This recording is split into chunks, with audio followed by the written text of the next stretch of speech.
Chasing అదిరింది భయ్యా! మొన్న అమ్మాయిలు, ఈరోజు అబ్బాయిలు. Same teams, different records.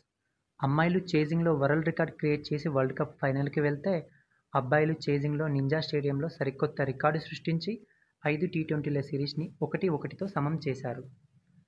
ఇక మ్యాచ్ విషయానికొస్తే, ఇండియా టాస్ గెలిచి మొదట బౌలింగ్ తీసుకుంది. స్టార్టింగ్ మాత్రం ఇండియాకి సూపర్‌గా వచ్చింది. హెడ్ ఇంకా ఇంగ్లీష్‌ని హర్షదీప్ త్వరగా అవుట్ చేశాడు. కానీ డేవిడ్ అండ్ స్టోయినిస్ మాత్రం రెచ్చిపోయి ఆడేశారు.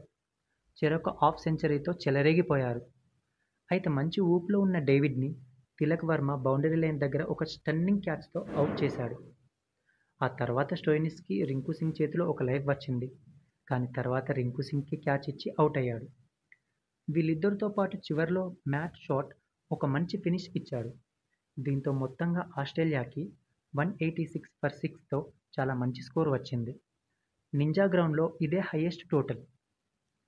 ఇండియన్ బౌలింగ్‌లో 3 వికెట్స్‌తో హర్షదీప్ అదరగొడితే 2 వికెట్స్‌తో వరుణ్, 1 వికెట్‌తో శివం దుబే మంచి సపోర్ట్ ఇచ్చారు.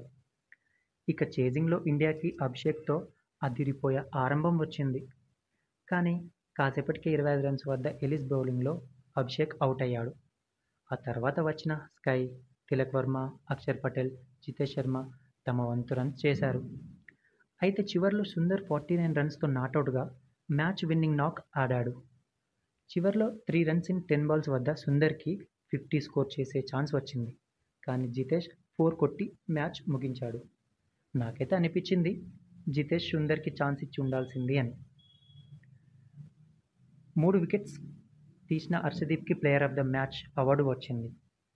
ఇక 4వ టీ20 నవంబర్ 6న జరగనుంది.